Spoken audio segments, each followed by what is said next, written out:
في شخص في بالك انت قلقان منه، قلقان من كلامه، حاسس ان هو بيحور عليك، بيلف ويدور، بيكذب. انت شاكك ان الكلام اللي هو بيقوله لك ده ايا كان هو بيقول لك ايه، يعني بيوعدك بوعود او بيقول لك كلام كده بيبرر لك مواقف، بس انت شاكك فيه وعايز تقفشه، يعني حاسس ان هو ممكن يكون كذاب. فاحنا هنعمل لك القرايه دي وربنا يقدرنا على فعل الخير، ونقول لك بقى ان كان بيحاور عليك فعلا ولا هو الشخص ده صادق ومحترم وبيقول لك الحقيقه. معانا مجموعتين، المجموعه الاولى الحصان الجميل الموف ده، والمجموعه الثانيه هتبقى بالقفل. هنفتح القفل او باول حرف من اسم الشخص ده، وهتلاقوا الحروف مثبته في اول تعليق. طيب، نديكوا كده ثواني تختاروا ما بين المجموعه الاولى والمجموعه الثانيه، او باول حرف من اسمه، ونختار ونبتدي على طول.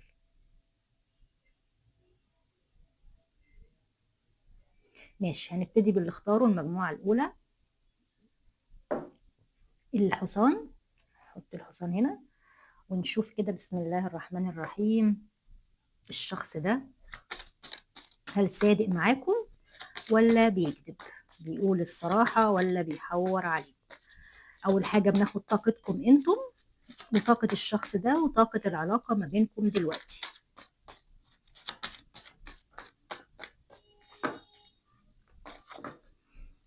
طاقة الشخص ده ناحيتكم دلوقتي، طاقتكم انتم من ناحيته دلوقتي، طاقة العلاقة بينكم في الوقت الحالي ايه؟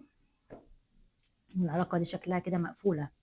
طاقة الشخص ده نايم ولا إيه، تعبان؟ الشخص ده ممكن يكون في طاقة ابتعاد أو انعزال عنك دلوقتي، واخد فترة بريك، فترة راحة، بس هو تعبان. يعني هو مش بعيد بيهيص وبيفرح وبينبسط بحياته، لا، الشخص ده تعبان، يا إما تعبان جسديا أو هو يعني مخذول من شيء معين في حياته، أو حاصل ما بينكم وبين بعض مشكلة، والشخص ده يعني حاطط قلبه كده على جنب ونايم في السرير، أو ملوش نفس يخرج ولا يشتغل ولا يعمل أي حاجة، واخد فترة كده مريح كده ونايم، او بيفكر فيكم بس بتعب، تعبان يعني، بيحاول يستشفي، او هو خارج من فترة نقاهة، تعب نفسي او جسدي. طيب، طاقتكم انتوا، والله انتوا بتحبوه قوي، بس انتوا ساكتين، بتفكروا فيه كتير، بتحلموا بيه كتير، عندكم طاقة تواصل بالروح قوية، بتحسوا بيه، قلبكم بيحس بيه، لو هو تعبان انتوا بتحسوا، يعني عندكم مشاعر صادقة وقوية جدا اتجاه الشخص ده، بس انتوا ملتزمين الصمت، يعني بتحبوه حب كبير جدا، بس انتوا متحكمين في مشاعركم برضو، يعني ما بتبادروش وما بتحاولوش تقربوا منه او تكلموه. طاقة العلاقة، والله العلاقة دي يعني كانت علاقة ناجحة أو علاقة فيها ترسيم، فيها نجاح، فيها شيء انتوا يعني عايزين العلاقة دي تبقى في العلن، يبقى فيها ارتباط حقيقي رسمي، أو العلاقة دي كانت رايحة على ترسيم. الفترة دي أنا حاسة بالأكتر إن الشخص ده شخص انتوا لسه يعني إيه داخلين معاه العلاقة، وعايزين العلاقة دي تدخل في ليفل الارتباط والزواج أو الشيء الرسمي، بس انتوا شاكين فيه شوية او عايزين تطمنوا، مش شاكين فيه انتوا، يمكن بتشوفوه بيبتعد كتير، بينسحب كتير، بياخد وقت طويل كده يقعد كده مع نفسه، ما بيتكلمش كتير، وانتوا بتحبوه ومعجبين بيه وكل حاجة، بس انتوا عايزين تفكوا يعني اللغز بتاعه، هل هو فعلا لما بيبعد وبيقول اعذار او بيقول مبررات، هل هو فعلا بيبقى صادق في كلامه دوت ولا بيكذب؟ هنعرف. انا مش شايفه ان انتوا شايلين في قلبكم منه، انتوا بتحبوه، بس انتوا يعني ايه متقلين نفسكم شويه، بتحبوه بس بعقل بنضج، مش بتهور يعني ومش باندفاع. والشخص ده انا شايفاه يعني شخص شويه ممكن يكون كسول شويه يعني، او بيحب ينام كتير، او ما بيحبش يقعد مع ناس كتير، شخص انعزالي شويه. هنعرف دلوقتي. طيب، هل هو الشخص ده، السؤال بتاعنا بقى، هل هو صادق في كلامه معاك ولا بيحور عليك وبيكذب؟ اي حاجه بيقولها لك، هل الشخص ده بيبقى صادق فيها ولا بيكذب؟ هنعرف، بسم الله.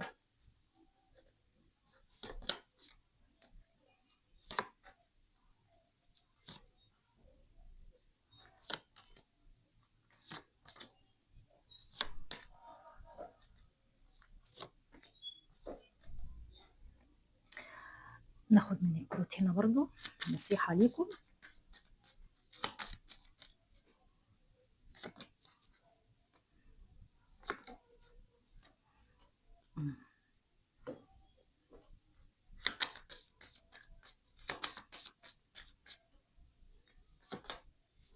Release your ex financial career. طيب الشخص ده اول حاجة يعني هو شخص بيحب الشغل قوي، وشخص عملي جدا ومش عاطفي، وشوية يعني بخيل في العطاء المادي والعاطفي. يعني الشخص ده ما مش مبادر، مش بيبذل مجهود في العلاقة، ويمكن هو ده اللي بيخليكم شاكين فيه. دايما منسحب كده، دايما مشغول بحاجة تانية. بيقدم لكم دايما مبررات ان هو مشغول، عنده مشاكل في شغله، ظروفي الماديه مش كويسه، انا عندي انهيار في الشراكه العمليه اللي انا فيها، انا عندي مسؤوليات، انا مش فاضي، انا مضغوط. دايما بيقول لكم المبررات دي، وانتم شويه شاكين ان الشخص ده ممكن يكون يعني مش مهتم، او عنده حاجة تانية بيبص عليها، او اطراف اخرى مهتم بيها، او مش بيحبكم بقدر كافي زي ما انتم ما بتحبوه. انا شايف ان الحب جاي اكتر من ناحيتكم. الشخص ده مشكلته معاكم هو صادق، هو مش كذاب على فكرة. الشخص ده اي مبرر بيقوله لكم هو مش كذاب، هو صادق فيه. بس انتوا ليه بتكذبوه او ليه شاكين فيه؟ لان الشخص ده مش عاطفي زيكم، فما بيقولش كلام حلو، ما بيعبرش عن المشاعر رغم ان هو عنده مشاعر ليكم. الكوين اوف كابس والكينج اوف كابس، يعني ملك الحب وملكة الحب، انتوا توأم روح. هو بيحبكم زي ما انتوا ما بتحبوه. بس هو مشكلة الشخص ده ان هو شخص عملي شوية، وبيبدي الشغل والفلوس والمسؤوليات والنجاح عن العاطفة. فده اللي بيخليكم انتوا شاكين فيه، هل يا ترى الشخص ده بيحبني ولا ما بيحبنيش؟ هل الاعذار اللي بيقعد يقول لي ده انا عندي مشاكل في شغلي، ده انا عندي مشاكل في الفلوس، ده انا مهتم بالنجاح، ده انا بعمل مشروع مش عارف ايه، انا مشغول في الشغل، انا تعبان، انا عندي مسؤوليات، هل الكلام ده صح؟ اه الكلام ده صح. الشخص ده فعلا عنده فاينانشال اند كارير. في هنا مشكله بتخص الماديات والشغل مأثره على العلاقه. انتم يعني بتحاولوا تقولوا الشخص ده احنا عايزين نطلعه من حياتنا او مش عايزينه مع يعني في العلاقة دي. لو هو هيفضل على الحال دوت، انتوا حاسين ان هو بيتهرب منكم، مش عايزكم، مش بيحبكم. لا بالعكس، الشخص ده بيحبكم جدا، ومش بيبص على حاجة تانية ولا أي حاجة، ولا هو بيتهرب منكم ولا أي شيء. بس هو الوقت دايما مش في صالحكم. يعني دايما انتوا لما بتعوزوه يبقى جنبكم او يعبر عن المشاعر، بيبقى هو مش وقت مناسب. هو بيبقى عنده مشاكل، بيبقى عنده نجاح عايز يحققه في شغله. الشخص ده عملي بالدرجة الأولى بالأكتر، علشان كده هو ما عندوش وقت يظهر مشاعر وحب ورومانسية، وهو أصلا شخص مش عاطفي، لكن هو في الحقيقة هو بيحبكم جدا، عنده مشاعر حب ليكم. بس ممكن يكون عنده مشاكل مادية ومشاكل في شغله دلوقتي، أو بيفض شراكة عمل أو حاجة زي كده، عنده مشاكل مع الناس اللي شغال معاهم، وهو حاطط طاقته وتركيزه كلها في الشيء ده. طب دي القراية الأولى، أتمنى إنها تعجبكم. ونروح على الناس اللي اختاروا المجموعة التانية. قولوا لي رأيكم في التعليقات. ثانية واحدة بس، ما قلتش الأبراج هنا. عندنا برج السرطان، وبرج الحوت، وبرج العقرب الأبراج المائية، وبرج الحمل. معانا ايه تاني؟ برج العقرب وبرج السرطان تاني. بس هي دي الابراج اللي موجوده عندنا، الطاقات المائيه والناريه. يعني نبتدي بقى دلوقتي مع المجموعه التانيه، الناس اللي اختاروا القفل ده. نفتح القفل بقى ونشوف الشخص ده ايه حكايته، هل هو صادق معاك، بيحور عليك، بيكذب؟ هنشوف. اول حاجه هناخد طاقتكم ناحيه الشخص ده، وطاقه الشخص ده، وطاقه العلاقه بينكم، عشان تعرفوا ان القرايه دي ليكم ولا لا. لو لقيت طاقتك هنا يبقى القرايه دي ليك ان شاء الله. الحروف ان شاء الله بتلاقوها مثبته في اول تعليق باول حرف من اسم الشخص اللي في بالكم. بسم الله. طاقه الشخص ده ناحيتكم دلوقتي ايه؟ طاقتكم انتم ناحيته دلوقتي، وطاقه العلاقه بينكم في الفتره الحاليه ايه؟ طيب طاقه الشخص ده ناحيتكم ايه؟ الشخص ده حزين قوي، يعني عنده حب قوي جدا جدا ناحيتكم. بس حب يائس، حب من غير امل. يعني هو بيحبكم قوي بس حزين، الحب ده حزين، يعني اهواك بلا امل زي ما الاغنيه ما بتقول كده يعني. ما عندوش يعني امل ان العلاقه دي تتحقق على ارض الواقع. يعني بيقول يا ريت، يا ريت كان ينفع. في ظروف، في عائق بيمنع العلاقه دي. الشخص ده بيحبكم بس مخبي مشاعره دلوقتي، وما بيقولش مشاعر الفتره دي خالص، وقاعد كده مع نفسه عايش في الذكريات. عايش بيحب كده، بيحبك بينه يعني بينه وبين نفسه، ما بيقولش. طب طاقتكم انتوا من ناحيته ايه؟ انتوا رافعين يعني الاسوار قدامه، بتصدوا، بتحموا نفسيكم، بتدافعوا عن نفسيكم. انتم حاطين حدود للشخص ده ولنفسكم، مش عاوزين تقربوا له، مش عاوزين تكلموه. بتحاولوا تحموا نفسكم وتحموا قلبكم منه. يمكن حصل مشكلة في العلاقة، هنعرف دلوقتي طاقة العلاقة ما بينكم. العلاقة دي يعني كانت أمنية كبيرة جدا بالنسبة لكم انتم الاتنين، بس في هنا حصل فيها عند. يعني ممكن يكون الشخص ده ابتعد عنكم فجأة، خذلكم، كذب عليكم، اتصرف معاكم تصرفات مش كويسة. فانتوا يعني واخدين طاقة العند دلوقتي معاه، وبتقولوا احنا مش هنعمل حاجة، خلاص احنا عملنا اللي علينا معاه، استحملناه كتير، صبرنا عليه كتير، بس هو ما قدرش ده. على فكرة انتوا شاكين ان الشخص ده بيحبكم اصلا، مش هو صادق في كلامه ولا لا، انتوا شاكين في حبه. بتقولوا مستحيل الشخص ده يكون بيحبنا، بس ليه؟ ده لان هو ما بيعبرش عن المشاعر رغم انه عنده مشاعر قوية جدا ناحيتكم. بس في عائق هنا، مشكلة مخليه العلاقة ما بينكم وبين بعض. الشخص ده مش عايز يعبر عن مشاعره. ليه؟ شايف ان العلاقة دي ما فيهاش امل، او ما فيهاش فرصة انها تبقى علاقة حقيقية. وانتم حاطين حدود وصادين الشخص ده، ويعني مستحلفين له اي كلام بيقوله لكم انتم ما بتصدقوهوش اصلا.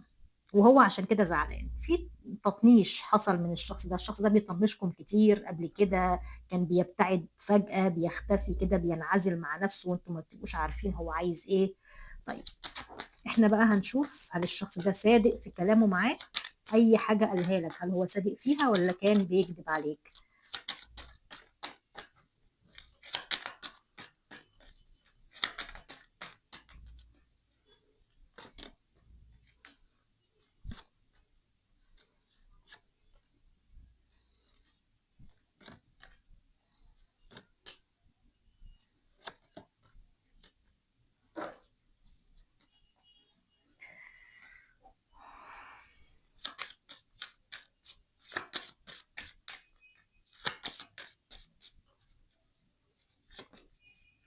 It's safe for you to love. امان ان انت تحب وتفتح قلبك للحب تاني. getting to know each other، اعرفوا بعض اكتر. لما تعرفوا بعض بعمق ده هيساعد في تطوير العلاقة.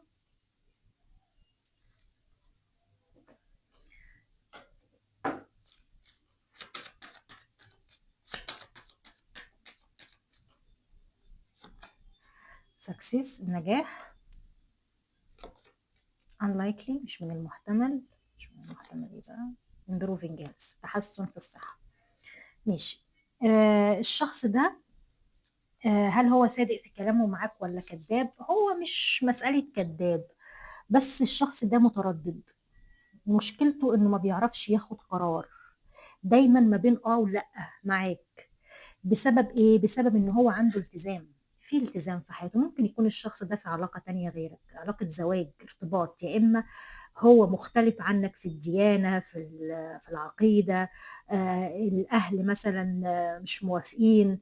في عائق هنا، يعني ممكن يكون دي علاقة بالدين او ارتباط حد فيكم، او ان الشخص ده مختلف عنك، ليه طبيعة مختلفة عنك. فالشخص ده فيه كمان التزام هو ملتزم بيه. ممكن يكون الشخص ده قدوة، مدرس ماسك يعني مركز كبير، هو المدرس بتاعك، هو الدكتور بتاعك، المدير، يعني حد كده له سلطة، له شأن يعني. وهو بيخاف على شكله وعلى منظره قدام الناس جدا.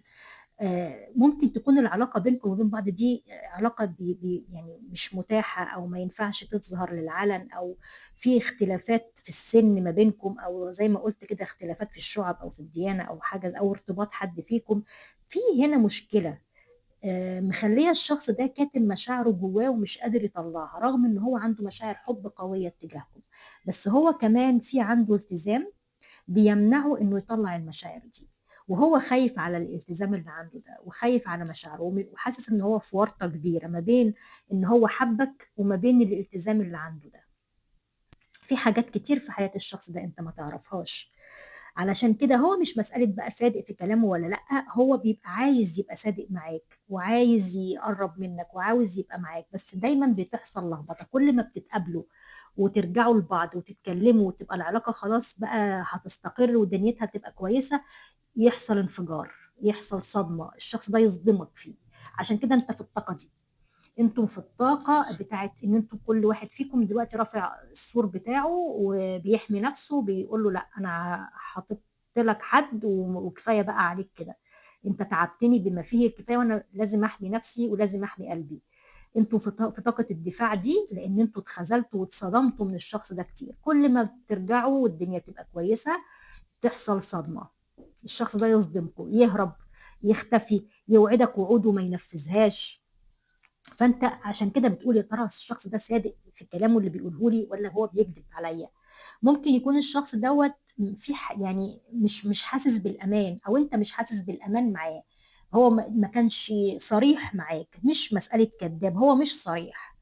مش صريح يعني ايه؟ يعني مش بيقول لك كلام كذب، لا هو بيخبي عليك لانه متردد. مشكلته انه متردد بينك وبين حاجة تانية، في حاجة تانية ممكن يكون عنده طرف تاني، زواج وارتباط او عيلة منصب حاجة تانية، وهو بيحاول يوازن ما بينك وما بينها بس مش عارف. الشخص ده مش عارف يوازن بينك وبين شيء تاني، عشان كده هو متردد ومش قادر ياخد موقف، او مش قادر ياخد قرار، مش قادر يختارك انت. علشان كده هو في الطاقة الحزينة دي، رغم انه بيحبك لكن هو اضعف من انه يواجه ويختارك. فهل هو صادق ولا كذاب؟ هو مش كذاب، قد ما هو ما بيعرفش يقول لك الحقيقة كاملة فبيخبي عليك، فاحنا ممكن نعتبره كذاب لانه ما بيقولش الحقيقه، فما دام ما بيقولش الحقيقه يبقى بيكذب. حتى لو كانت نيته كويسه، حتى لو كان بيحبك، حتى لو مشكلته انه مش قادر يواجهك بالحقيقه، بس هو كده يبقى هو شخص مش صريح معاك. في حاجات كتير انت ما تعرفهاش عن الشخص ده، وانت مش حاسس بالامان معاه، علشان كده انت بتخاف منه وبتحط له حدود. فاكتر حاجه اقولها لكم، انتوا في نجاح داخل في حياتكم الفتره اللي جايه دي ان شاء الله، ده حاجه ملهاش علاقه بالعاطفه، دي حاجه تخصكم انتم. في تحسن في الصحه النفسيه عندكم الفتره اللي جايه. مش من المحتمل ان الشخص ده يكون صادق معاك او يقول لك كلام مباشر، انت لو عايز منه حقيقه وعايز منه كلام مباشر، الشخص ده مش هيقدر يواجهك بحقيقه دلوقتي. الابراج بقى اللي طلعت لنا، برج العقرب وبقوه، برج السرطان، برج الثور، برج السرطان مرة تانية، والقوس. دي الأبراج اللي ظهرت عن